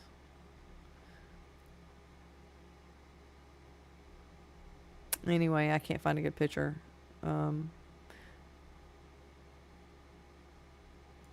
But to think that you have all that figured out, that's, like I said, it's like the ocean. So it's not something that that you're gonna be able to isolate each thing and know exactly which are good and which are bad and all this kind of stuff. But that's the problem with, they'll try to sell you freaking they'll try to sell you a lot of supplements and all this kind of stuff, like they have it figured out. Phrases I don't want to hear from carnivore influencers in 2026 is thriving. And number 2, game changer. Yes, I'm going to try not to. Do you know what I was really not want, and I actually used it, but I was like telling people to just slap me through the camera if I told, because it's like a dad joke. All of this stuff's like dad jokes. The worst thing is carniversary. I think that's way worse than thriving or game changer. It's really, really cringe. Carniversary, and there's one more that I have that really just really bothered me. Carnivore, what is it? It's hokey as crap, like, because the way we're talking is just like really, really hokey. And I actually used that word, the carniversary thing, but I think I made fun of myself using it. So I wasn't using it like seriously, but yeah, it's true. The language is cringe. It's really cringe, you know. But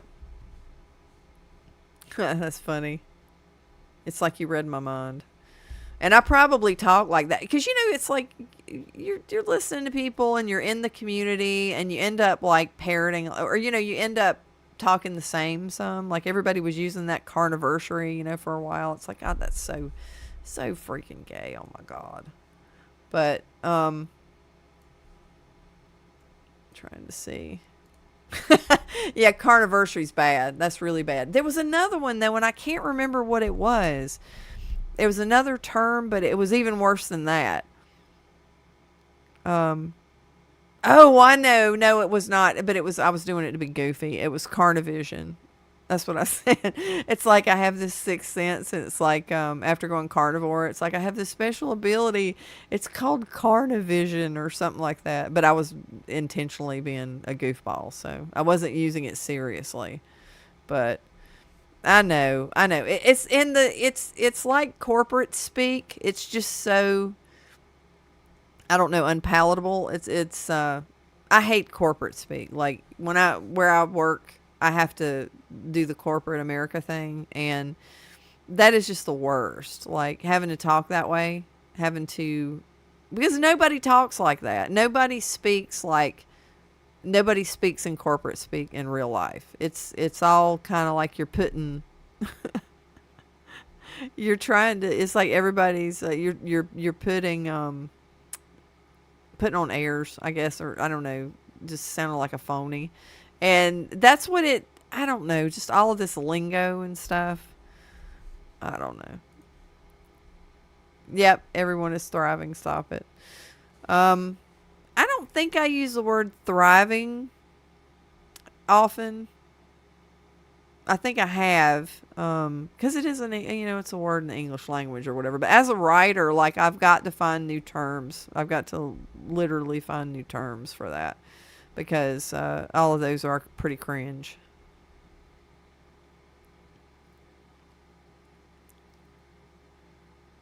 Oh yeah, okay.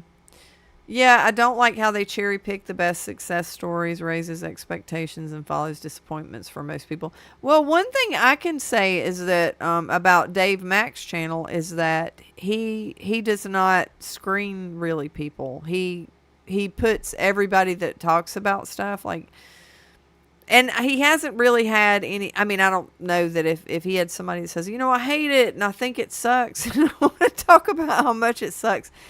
I don't think he's had many trolls or anything, but because the people who want to talk to him typically are people who found some kind of success. But I have heard accounts on his channel where they said, well, it didn't do this or it didn't do that. Like they weren't completely, like it didn't miraculously solve all their problems or anything. It like helped them, but it was like, some people have this instant success. But some people do, yeah. They're picking, they're picking the best stories out of a lot of things, and that's why I always say you have to keep in mind what reality is like. Because in your case, like you were talking about, I think 7 months, and I have heard of people doing that, and you never know what your results are going to be or how they're going to work. You don't know if it's going to be, what you have to deal with is different. You're a different person. Like I was telling somebody the other day, and in that video or whatever, that we're not clones. So everybody's got different challenges, that they have to deal with, and you just have to try to do the best you can. But yeah, I mean, that goes for anything though, any kind of movement or any kind of like diet or any kind of anything. Like when there's a popular um trend for things or whatever, like it's always, you know I don't know, glazed over. Like you're always, it's always, I don't know, you have people turn it into, I don't know, it's like it kind of culty but not really. I wouldn't say cult, that's not a good word for it. There's only one cult, and that's mine. So uh that is why I like Dave Mack. Yeah, he to me he's just one of the nicest people, and he's just very straightforward, and he stays in his lane. You know what I mean? Like he doesn't try to talk about things that are outside of his wheelhouse, which I appreciate. I don't. There's a lot of things like I don't really nerd out anymore. That's my day job. I don't want to do that here. But you have people who just live and die the studies and all this kind of stuff, and you know some people who are talking about all these studies and things like that, they don't even know what they're talking about. And I like Dave a lot because he doesn't, if someone asks him something, it's like, I'm sorry, I can't answer that. That's not my expertise, and I appreciate that in a person, Because if it's not in my wheelhouse, I'm not going to answer that question. I'm going to just have to tell you I don't know, or I'm not up on that, or whatever. But there's so many people that just want to, I don't know, sound like a know-it-all, or whatever. I don't know. Just a lot of it has to do with social media. My studies. Yeah, my studies. Like, oh my God, I'm so tired of hearing about people and their studies. And it's really hard to watch because people think the pharmaceutical industry, like when you do clinical trials, they think that's like a real rigorous, like foolproof thing, and it's not. It's not at all. Like, if that was the case, why did they kill those people with Vioxx? Why did all those people have heart attacks and kill over? Why did and I you have to go back to the whole lobotomy thing.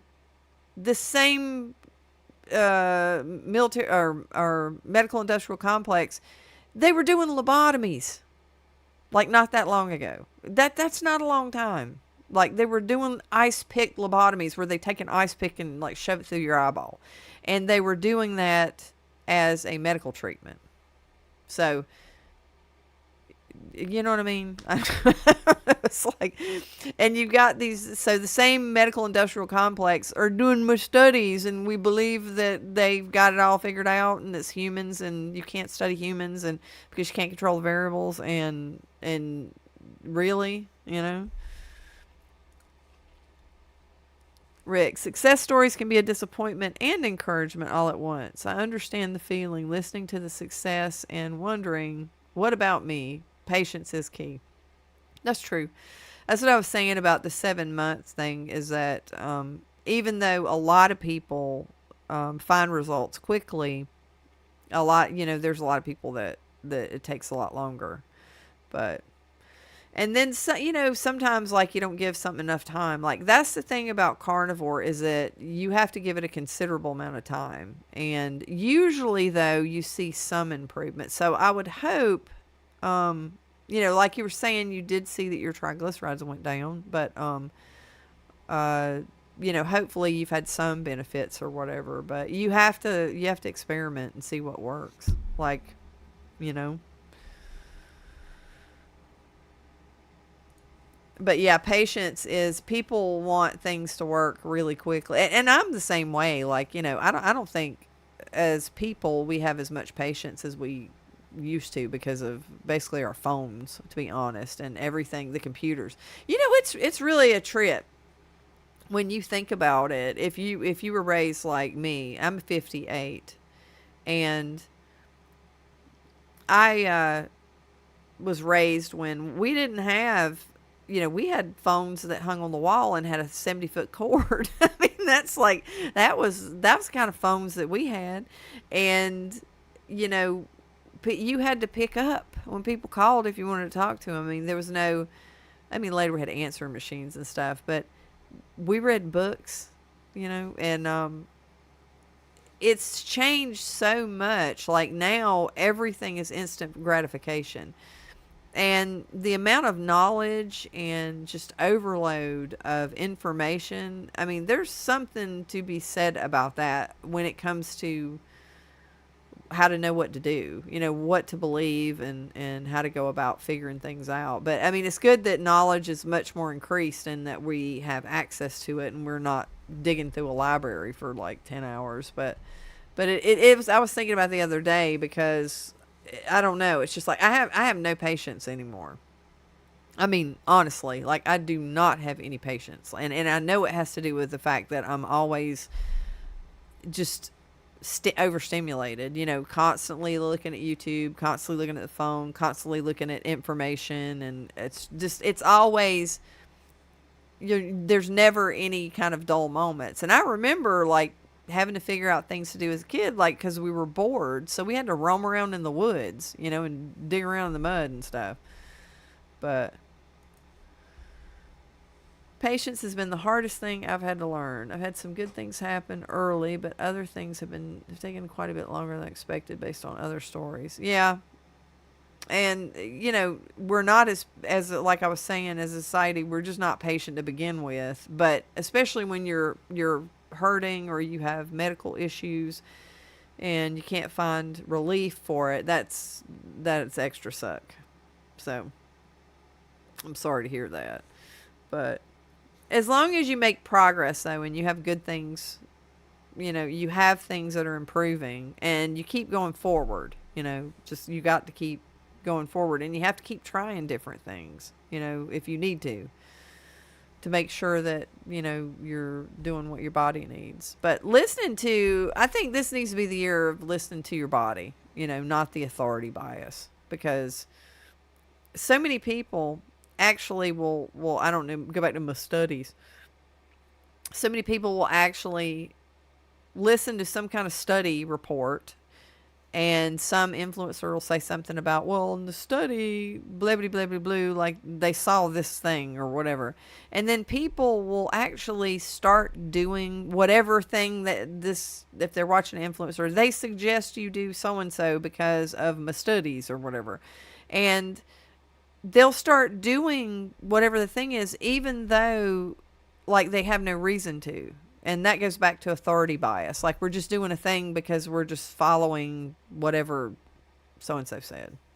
So I think this needs to be the year that we stop drinking the Kool-Aid and we stop just doing things for reasons other than we need to do them, because we're not listening to ourselves. We're not listening to our body, And there's a lot of people that are just, I don't know, they're going ape shit on the lab test.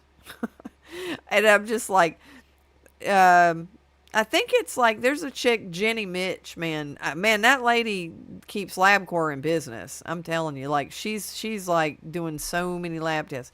And the thing is and I worked in a hospital laboratory and I did lab tests on people, for years and years and years. And I'm not saying they're not valid, and a lot of them are very good, but there's a lot of them that are not even really that accurate, and people are, I think, when you're drinking the Kool-Aid, a lot of the people that are drinking the Kool-Aid, it's like they believe that all lab tests are like 100% scientific and accurate and precise. The precision is there and the accuracy is there, and the validity of what it is that they're measuring is all like figured out and just stellar and pristine and just, and that is not the case. Like if you look at something like a sed rate, an erythrocyte sed rate, that's basically you put, I'm not making this up, like the sed rate was developed, like you put in a thin tube, you put a bunch of blood in a tube and you just watch them fall, you just watch it separate out. And the rate at which it falls, into the buffy coat and like the plasma or whatever is related to inflammation. Now there's validity to that, but oh my God, that's vague. That is so vague and random, and you can't diagnose anybody with when you get a result, like you can't really do anything with it. It's kind of a additional test that you put on top of other tests, to diagnose people. So things like that, or the fact that A1C is like, I hate that blood test.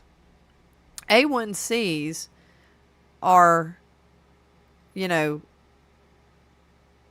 based on a red blood cell death of like, I think it was like 120 days, like 3 months, right?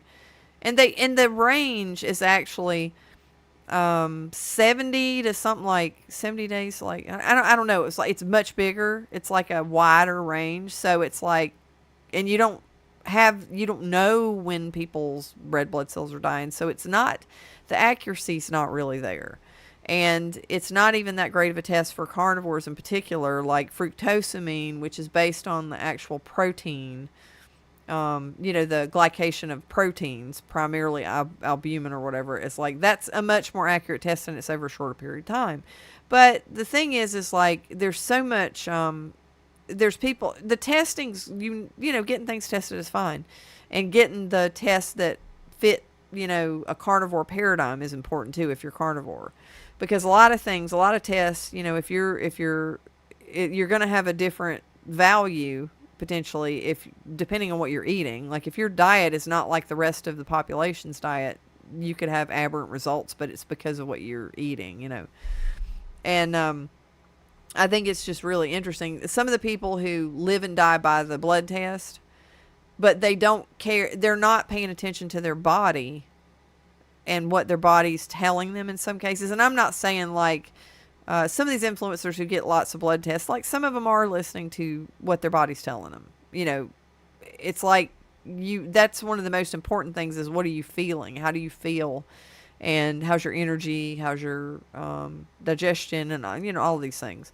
And there are a handful of people who don't pay any attention to that, but all they look at is the blood test or the, you know, stuff like that. And then you have people talking a lot about cortisol and things like that. And you have to do a 24-hour like urine collection to actually track cortisol. It's a very tricky thing to track. It's not something, yes, oh, I'm getting a cortisol test. Here's my cortisol test, you know, like at a point in time. It's kind of like if you do cholesterol measurements, if you eat a bunch of like your cholesterol values are going to be drastically different depending on what you've been eating for the past couple of days. You know what I mean? So it's not a point in time thing. If you really wanted to track what your cholesterol readings mean, like you would need to track what you're eating and what your values are at a given point in time after. You know, it's like kind of like it would be patterns or whatever. Or blood pressure. That's a test. You know, you go in and they take a blood pressure and they're like, oh, it's high. Here's some blood pressure medication. You can't do that because number one, you have to actually sit there. You have to calm down. And if you have white coat syndrome, and you're just done because you're going to have it's going to be more elevated. But your blood pressure goes up for a reason. Sometimes it has to be higher. Sometimes it goes up, it goes down or whatever. But you don't do it off of one reading. You know, you don't do it off of a reading in isolation. That is invalid. That is not valid. So validity is very important when it comes to protocols in determining like what someone's condition is. You know, the protocol has to cover like the circumstances of what you're looking at. You know what I mean? It's kind of like if you make a testing methodology, you know, and you make it for drinking water. And then you have some guy come up and goes, well, I tried to use it in my pee and it just wouldn't work. It's like, well, you can't use it in pee. It's not meant to be used on a body fluid. It's supposed to be used for drinking water, you know. So you have kind of, you know, validity is not sometimes bypassed in a lot of stuff. And people are just looking at these different tests and not understanding, like, the bigger picture, I think. But that's not, you know, I'm not saying anything about anybody in particular. What about all the lab tests? Yeah, I know those cave people, you know, they had little test tubes that they drew on the walls. You know, it was right next to the water buffalo that they were slaying. So, yeah, I know. It's like, and historically, okay, so if you look at the data, you know, over time, you know, we weren't doing all this testing before. So the problem is, if you're going to look, you can't compare you can't compare past people's, you know, values to now. So this is all kind of new stuff. I mean, and when you look at the progress of medicine and things like that, you have to really think about what we were able to do, what the capabilities were. That's important. That makes a difference. Like when you look at like what you could know was going on. Like we didn't know until fairly recently. All this stuff's recently. I mean, we were eating industrial lubricant just okay.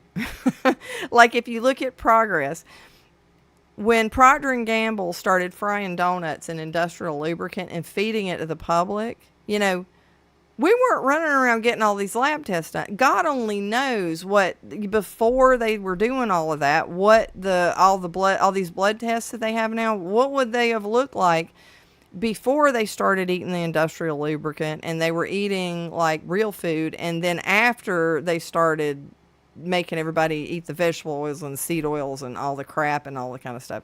Like if you had all these same laboratory testing and you had this way back then, like you would have some kind of data, but that's not there because all of this stuff is relatively new. Because a lot of people's like, well, that was 60 years ago and whatever. It's like, that's new. That's nothing.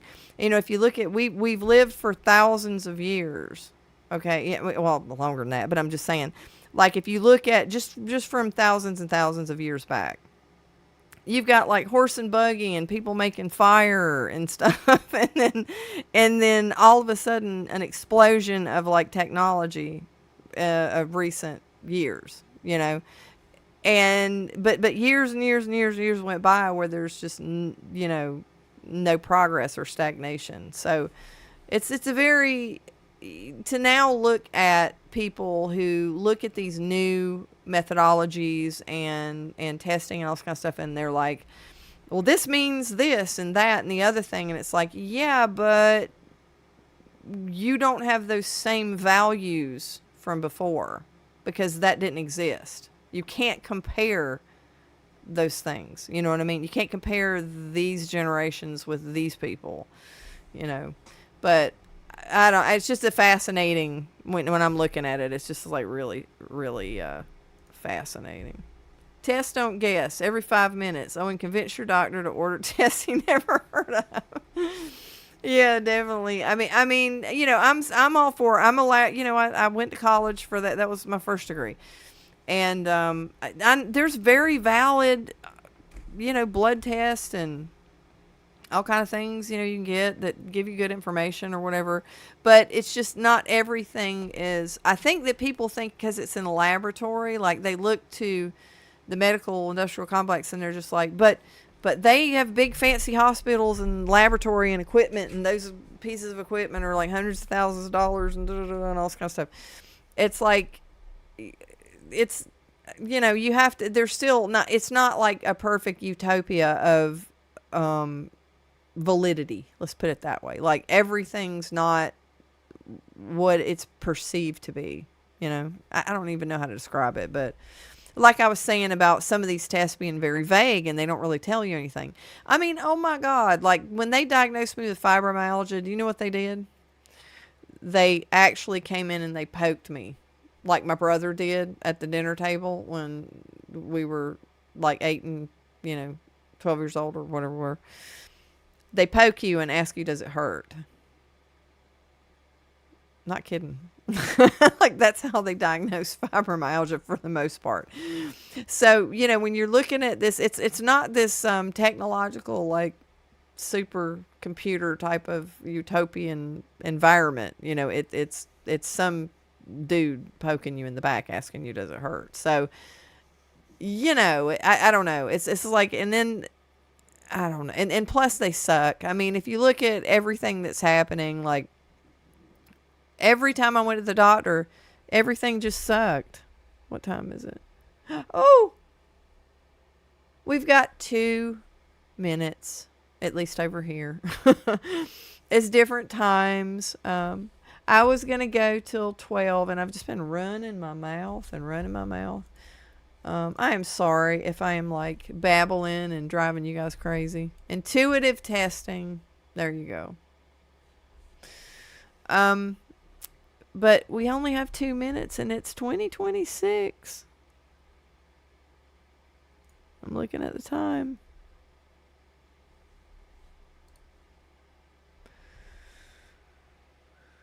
I don't have a countdown though. I don't have a clock that's doing a countdown. I didn't even think about that. It's still 11:59. It's like I don't know when it's going to take over. Where's my phone? So my phone would have, whatchamacallit. Oh, okay. And it says it is 12. It is 12 o'clock. So happy New Year, everybody from the East Coast. I guess we'll, Happy New Year. Oh, look. Oh, Thank you so much for the super chat. Oh, I really appreciate it. Those are so cool. I wish I had emojis set up. I feel bad. Thank you, thank you, thank you so, so much. I wish I had the little emojis set up for the live stream. I'm getting there, though, I'm telling you. Like, I did better than I did for those gaming live streams because, man, I couldn't get chat to, like, show up at all. But my little widget's working, I think, pretty well. Hopefully you guys are able... Yeah, it's displaying over here, so you should be able to see it. But I hope the what do you call it? The sound was okay. Connie Clayton, Happy New Year. You guys stuck it out. Look at us. We're all sitting up past 12. We made it past midnight. I hear all the fireworks are going off in the back outside. But, well, you guys, thank you so much for joining me. I really appreciate it. Oh, we got another Happy New Year. I want to get the Happy New Year's in. Happy New Year, SN3DG3R. Man, those are some names, I'm telling you. Simcast, Happy New Year. Happy New Year to you guys.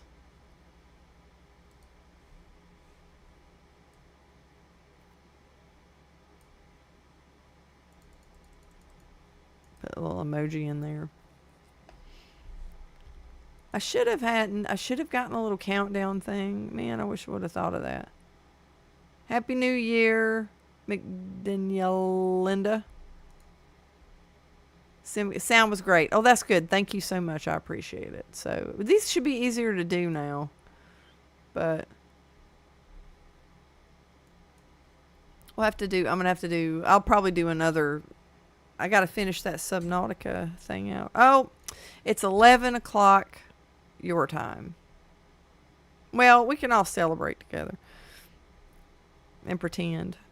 We did that with my granddaughter. We went in there and had a bunch of balloons and like a little, I don't know, a tarp or something. And we did a pretend countdown, and she played this little video on the screen or whatever where it's going 10, 9, 8, 7, and we just let the balloons fall down on her head. So that was kind of cute. But, well, thank you guys for hanging out. I really appreciate it. And I hope 2026 is just the year that nobody expected. I hope it's just wonderful. You know, I hope meat prices go down. I'm really hoping meat prices go down for sure. Happy New Year, Connie Clayton from the future. Yeah. Well, I'm going to go sign off, I guess, so that I'm not up too late and I'm not messing up my circadian rhythm. It's like, and messing up my blood pressure because it's not good to stay up too late. But, well, I will see you guys later. And thank you again so much for showing up. I would be very sad if I did this and nobody showed up. So thank you. And I will see you guys soon. I'll be doing a new 2026 how to do carnivore video too. Thank you. Thank you so much. All you guys. I really, really appreciate it. And I will see you next video. Bye. Night, guys.